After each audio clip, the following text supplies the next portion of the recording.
Jika kepahitan hidup menyerang,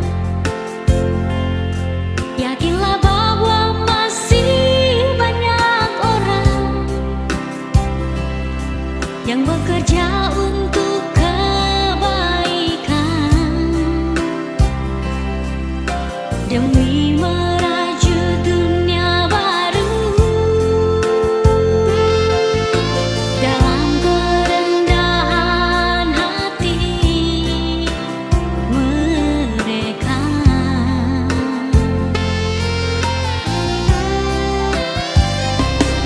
percayalah pada kebenaran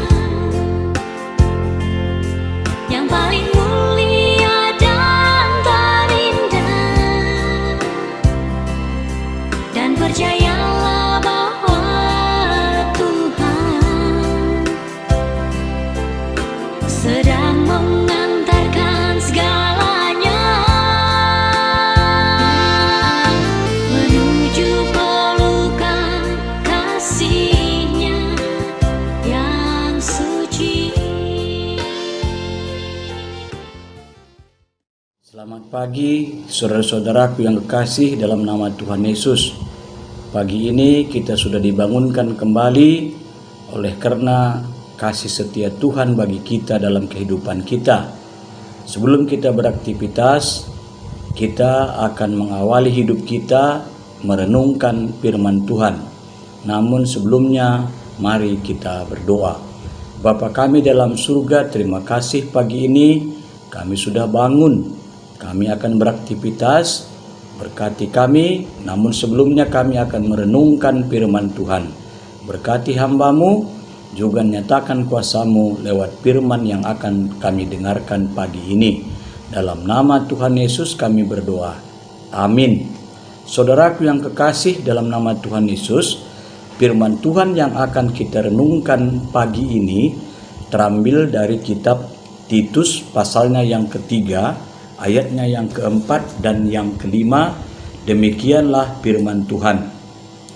Tetapi ketika nyata kemurahan Allah, Juru Selamat kita, dan kasih-Nya kepada manusia, pada waktu itu Dia telah menyelamatkan kita, bukan karena perbuatan baik yang telah kita lakukan, tetapi karena rahmat-Nya oleh permandian kelahiran kembali dan oleh pembaharuan yang dikerjakan oleh Roh Kudus. Saudaraku yang kekasih, hari ini adalah merupakan hari yang terakhir pekan doa yang dilaksanakan oleh gereja kita GBKP. Hari ini Klasis Jakarta Kalimantan telah membuat suatu aturan bahwa ibadah pekan doa pembukaan, ibadah pekan doa penutupan dilaksanakan secara Klasis Jakarta Kalimantan. Kita akan digabungkan melalui satu channel. Nah, saudaraku yang kekasih, tentunya kita sudah mengikuti pekan doa, yaitu ada hubungannya dengan penantian turunnya Roh Kudus. Karena beberapa hari yang lalu kita sudah melaksanakan ibadah kenaikan Tuhan Yesus. Maka di dalam pekan doa selama 7 hari berturut-turut kita melaksanakan secara jemaat ataupun bersama. Dan 3 hari berturut-turut kita lakukan di tengah-tengah keluarga kita yang disebut pra pekan doa. Nah, saudaraku yang kekasih, Roh Kudus akan turun. Kita peringati pada hari Minggu tanggal 5 ataupun besok. Namun sebelumnya kita diingatkan lewat pekan doa yang kita lakukan. Nah, saudaraku yang kekasih, firman Tuhan tadi mengingatkan kita kembali oleh Titus, di mana dia katakan, tetapi ketika nyata kemurahan Allah.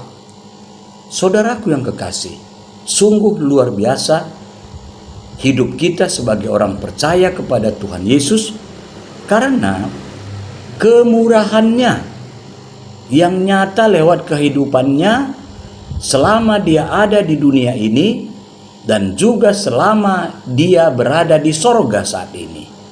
Maka dari itu kehidupan orang percaya tidaklah ditinggalkan sendiri, namun oleh kasih setia Tuhan lewat Roh-Nya yang kudus kita terus disertai, kita terus dibaharui, kita terus dikuatkan. Maka dari itu saudara, Titus tadi mengingatkan kita oleh karena kemurahan Allah. Nah saudaraku yang kekasih, kemurahan Allah itulah yang akan membawa kita ketaatan. Kita taat kepada siapa? Kepada kasih-Nya, kepada kuasanya, kepada kemuliaannya, yaitu lewat Injil, firman Tuhan. Maka dari itu saudara, Injil ataupun firman Tuhan itu merupakan suatu petunjuk dalam hidup kita supaya kita taati semasih ada kesempatan hidup diberikan oleh Tuhan kepada kita. Maka dari itu kembali Rasul si Titus mengatakan bahwa kasih-Nya kepada manusia itu sungguh luar biasa. Hal itu dapat kita lihat saudara. Selama 3 tahun Yesus berkarya di tengah-tengah dunia ini, banyak sekali dia melakukan ataupun membuat mujizat-mujizat, keajaiban-keajaiban yang dia tunjukkan lewat perbuatannya. Itulah tandanya dia mengasihi kita. Nah, walaupun Yesus itu tidak ada lagi bersama dengan manusia di dunia ini, namun dia menyatakan kuasanya lewat Roh Kudus. Karena Allah kita yaitu Yesus Kristus itu saat ini ada di sorga. Untuk apa? Untuk mempersiapkan tempat bagi kita. Karena Yesus katakan, agar di mana aku berada, engkau juga akan berada di sana. Maka saudaraku yang kekasih, dia katakan pada waktu itu dia telah menyelamatkan kita. Saudara, 2000 tahun yang lalu, lewat penyaliban Yesus, dia telah menyelamatkan kita. Dia katakan bahwa, ya Bapa, ampunilah mereka, karena mereka tidak tahu apa yang mereka perbuat. Inilah satu-satunya jaminan pengampunan bagi saudara dan saya. Karena dia sudah mencurahkan darahnya, dia sudah mengorbankan dirinya. Untuk apa? Untuk tebusan bagi saya dan saudara. Jadi lewat kayu salib itulah penyelamatan itu menjadi nyata. Jadi tidak lagi ada yang dusta, tidak ada lagi yang tersembunyi, namun Allah sudah membuka semua. Rahasia itu sudah dibuka lewat pengorbanannya, lewat pengampunannya. Dosa saya dan dosa saudara sudah diampuni. Maka itulah kita dikatakan sebagai manusia hidup baru, karena kita sudah dibaharui. Seperti murid-murid dibaharui pada pencurahan Roh Kudus. Maka pada saat itu murid-murid dipenuhi oleh Roh Kudus, sehingga kuasa Allah itu nyata dalam hidupnya. Seperti yang dia katakan, bahwa kuasa di sorga dan di bumi sudah diserahkan kepadaku. Maka sekarang pergilah engkau. Saudaraku yang kekasih, kuasa yang dicurahkan kepada Yesus Kristus itu diwujudkan dalam kehidupan murid-murid, diwujudkan dalam kehidupan kita, yaitu lewat pencurahan Roh Kudus. Maka dari itu, oleh karena Roh Kudus itu sudah dicurahkan dan sudah ada dalam kehidupan orang percaya, maka oleh karena rahmat-Nya, oleh karena permandian kelahiran kembali, dan oleh pembaharuan yang dikerjakan oleh Roh Kudus. Saudaraku yang kekasih, Roh Kudus bekerja sampai hari ini.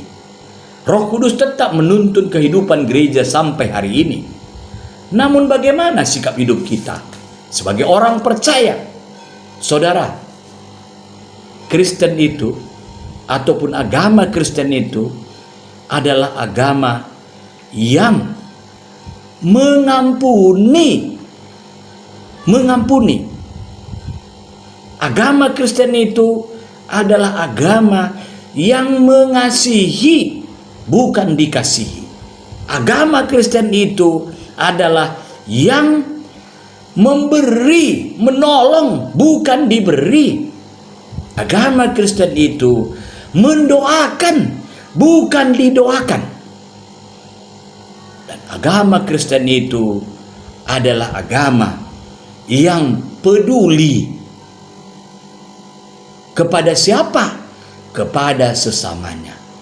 Roh Kudus itu sudah dicurahkan bagi kehidupan orang percaya, sehingga Roh Kudus itulah yang memberikan kekuatan untuk berbuat, untuk melakukan, untuk menyatakan kuasanya lewat saya dan saudara. Lalu ada pertanyaan, apakah saudara mau? Apakah saudara rela? Apakah saudara bersedia untuk melakukan apa yang dikehendaki oleh Tuhan lewat pencurahan Roh Kudus itu? Murid-murid Yesus pergi memberitakan Injil. Bahkan Rasul Paulus sampai ke Roma, yang pada saat itu dia menganggap bahwa firman Tuhan itu sudah sampai ke ujung bumi. Saudara, marilah dengan semangat yang masih ada diberikan oleh Tuhan kepada kita, jangan kita sia-siakan, jangan kita abaikan. Tunjukkanlah bahwa keselamatan yang saudara sudah dapatkan, yang saudara sudah miliki, tunjukkan kepada dunia ini bahwa saudara adalah agen-agen pembaharuan, suara-suara kenabian. Karena itulah yang dikehendaki oleh Tuhan kita. Tuhan memberkati. Selamat pagi, sukacita dan sukses semua apa yang saudara kerjakan. Mari kita berdoa. Bapa di surga, terima kasih karena firman-Mu sudah kami dengar, kami percaya firman-Mu iya dan amin. Dan kami yakin dan percaya Tuhan bahwa kebaikan-Mu, kesetiaan-Mu, ketulusan-Mu menuntun kehidupan kami sebagai anak-anak terang. Tuhan, malam ini kami akan akhiri pekan doa. Besok kami akan ikut perjamuan kudus. Berkati gerejamu, khususnya GBKP Klasis Jakarta, Kalimantan. Pagi ini kami mendoakan GBKP Rungun Klender. Berkati pendeta kami Epnida dan Naras dan anak-anak. Berkati penatua diaken. Berkati Saitun, Mamre, Moria, Permata, KKR dan guru-guru KKR. Terutama kami doakan untuk mencukupkan dana membangun rumah yang ditempati oleh pendeta Runggun. Kami percaya Bapa, semuanya Tuhan akan penuhkan, dan Kau gerakkan hati jemaat-Mu untuk memberikan persembahan untuk mengadakan rumah pendeta Runggun GBKP Klender. Pagi ini kemanapun kami melangkah, kiranya Tuhan sertai kami, hindari kami daripada mara bahaya, kecelakaan, dan juga penyakit. Dan Tuhan segera hentikan COVID agar kami terbebas daripada PPKM. Maka Indonesia akan bersih daripada paparan virus corona. Terima kasih Bapa di surga, terima kasih. Inilah kami sebagaimana kami ada. Kami serahkan hidup kami dan doa kami ini di dalam nama Tuhan Yesus yang sudah mengajar kami berdoa. Bapa kami yang di surga, dikuduskanlah namamu, datanglah kerajaan-Mu, jadilah kehendak-Mu di bumi seperti di sorga. Berikanlah kami pada hari ini makanan kami yang secukupnya, dan ampunilah kami akan kesalahan kami, seperti kami juga mengampuni orang yang bersalah kepada kami, dan janganlah membawa kami ke dalam pencobaan, tetapi lepaskanlah kami daripada yang jahat. Karena Engkaulah yang punya kerajaan dan kuasa dan kemuliaan sampai selama-lamanya. Amin. Salam, selamat pagi, selamat melaksanakan aktivitas. Tuhan memberkati.